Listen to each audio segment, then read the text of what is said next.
This argument is entirely sound. We submit to the consideration of any candid mind that it would be far better to allow men to follow their honest occupations on Sunday as they do on other days of the week, than to compel them to be idle, and thus forcibly throw them into the way of all the temptations and evil that beset men in this world. No state, therefore, can ever afford for its own good to enact laws making idleness compulsory, as Sunday laws do. More than this, to prohibit men from following their honest occupations at any time, under penalties of fine or imprisonment or perhaps both, is for the state to relegate honest occupations to the realm of crime and put a premium upon idleness and recklessness. It is well known that in many localities if a man will only be idle on Sunday, he can run into all sorts of dissipation and wickedness to any extent, except that of downright violence, without any fear of prosecution or penalty of any kind. But if any quiet industrious citizen chooses to engage in his honest occupation, going quietly about his own business on his own premises on Sunday, he is subjected to prosecution, to a penalty of a heavy fine, and perhaps imprisonment. This is nothing else than to put a premium upon wickedness. No state can afford to make crimes of honest occupations. No state can afford to put such a premium upon idleness and all its attendant wickedness. All these complaints of evil and violence and wickedness on Sunday, so enlarged upon by the people who are working for Sunday laws, is an open confession that wickedness is the effect of enforced idleness, and this in itself is the strongest argument that can be offered against the very things for which they plead. The states of the Union have all these years been sowing the wind in this very thing, and now they are reaping the whirlwind. And worse than all, they propose to cure the evils of all this enforced idleness by more stringently enforcing more idleness throughout the whole nation, and by the national power. It may be answered that this reflects upon the wisdom of God in appointing a day of rest. But it does not. God appointed the Sabbath for a purpose, and that purpose is that men should remember Him in His works of creation, and worship Him as Creator. The intention of the commandment enjoining the observance of the Sabbath day is the honor of God, and His worship as Creator. This worship and the religious sanctions which God has associated with the Sabbath are considerations which will ever prevent the day from becoming a day of idleness of those who keep the Sabbath in obedience to Him, and the worship of God and the religious sanctions which He has put upon the Sabbath are the only things that ever can prevent the Sabbath from becoming a day of idleness. Those who advocate the Sunday bill well know this. This whole principle is embodied in that statement Dr. Crafts made to the Knights of Labor, that, if you take religion out of the day, you take the rest out. The same principle is also apparent in the words of Joseph Cook before referred to, that you will in vain endeavor to secure the enforcement of a day of rest unless you enforce it as a day of worship, and unless it be founded on religious reasons, it cannot be long maintained. Thus these men themselves confess the point which I here make, that it is only the religious sanctions and worship that can ever keep a day of rest from being a day of idleness and of consequent wickedness. But it is only God who can furnish those sanctions. The state never can. Therefore, the next step in the proceeding on the part of those who are calling for this law is to have the state attempt to supply the religious sanctions which belong with the day of rest, and which only can keep it from being a day of idleness and a day of evil.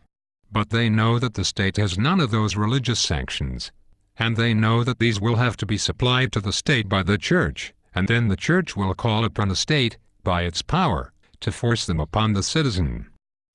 This is precisely what is proposed. Reverend Sam Small, in a sermon in Kansas City last winter, expressed the views of many more than himself, when he said, quote, "I want to see the day come when the church shall be the arbiter of all legislation, state, national, and municipal, when the great churches of the country can come together harmoniously, and issue their edict, and the legislative powers will respect it, and enact it into laws." End quote. But any attempt to enforce religious observances only enforces hypocrisy and multiplies sin, because love for God is essential to every act of religious duty. For a man to tender obedience or homage to God when he has no love for God in his heart, only dishonors God, and does violence to his own nature.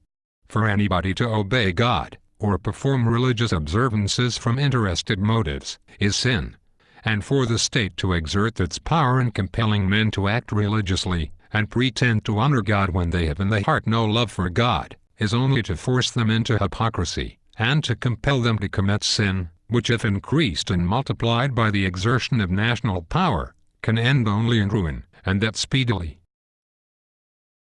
For as Mr. Buckle has most forcibly expressed it, quote, in this way, men being constrained to mask their thoughts, there arises a habit of securing safety by falsehood, and of purchasing impunity with deceit. In this way, fraud becomes a necessity of life.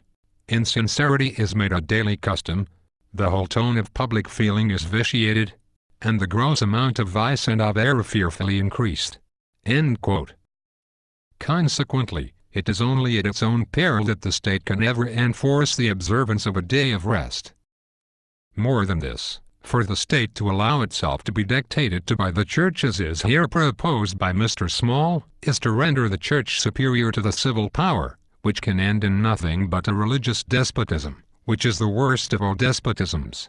Thus by every line of reasoning that can spring from the subject, it is demonstrated that for the state to fix a day of compulsory rest can only end in evil. Therefore my proposition is proved, that Sunday laws are not for the good of anybody. Further, as it is only the religious sanctions which surround a day of rest, that can prevent it from being a day of idleness and consequently of evil, and as God only can supply these sanctions, it follows that to God only can Sabbath observance be rendered. He only can command it. He only can secure it, and being a duty which can be rendered only to God, we are brought again directly to the command of Jesus Christ, to render unto God, not to Caesar, that which is God's, which clearly forbids the state to have anything to do with Sabbath observance. This whole line of argument is fully sustained by the Sabbath commandment itself. That commandment says, quote, remember the Sabbath day, to keep it holy. 6 days shalt thou labor, and do all thy work, but the seventh day is the Sabbath of the Lord thy God. In it thou shalt not do any work, thou, nor thy son, nor thy daughter, thy manservant nor thy maidservant, nor thy cattle, nor thy stranger that is within thy gates. For in 6 days the Lord made heaven and earth, the sea, and all that in them is, and rested the seventh day, wherefore the Lord blessed the Sabbath day, and hallowed it. End quote. Here are the reasons. First, he rested on the seventh day. Second, he blessed it and made it holy. That you may not become tired is not given as a reason for doing no work on the seventh day. God does not say that on the seventh day you shall do no work, because if you should, you would overdo or break down your physical system. Nothing of the kind. Man's physical wants are not referred to in the commandment. It says, work 6 days, because the Lord worked 6 days. Rest on the seventh day, because the Lord rested on the seventh day. Keep that day holy, because the Lord blessed it and made it holy. It is the Lord who is to be held in view. It is the Lord who is to be exalted. Therefore the fourth commandment and its obligations have solely to do with man's relationship to God. It is not man's physical, but his spiritual needs that are held in view in the Sabbath commandment. It is intended to be a day in which to worship God, a day of holy remembrance of Him, and of meditation upon His works. The day is to be kept holy. If it is not kept holy, it is not kept at all. When the state undertakes to demand the observance of the Sabbath or Lord's Day, it demands of man that which does not belong to it, but which belongs only to God. When the state undertakes to secure the observance of the Sabbath, it undertakes that which to it is an impossible task, because holiness is not an attribute of civil government, nor has it either the power or the credentials to promote holiness. And as has been already demonstrated, all that it ever can do in any such effort is to enforce idleness, and put a premium upon recklessness, which for its own welfare, the state can never afford to do. If the state undertakes to supply from whatever source, the religious sanctions, which alone can keep the day from being one of idleness, generating evil, it only enforces hypocrisy, and increases sin. Therefore I repeat, that by every logical consideration of the subject, I have sustained my proposition that Sunday laws are not for the good of anybody or anything in this world.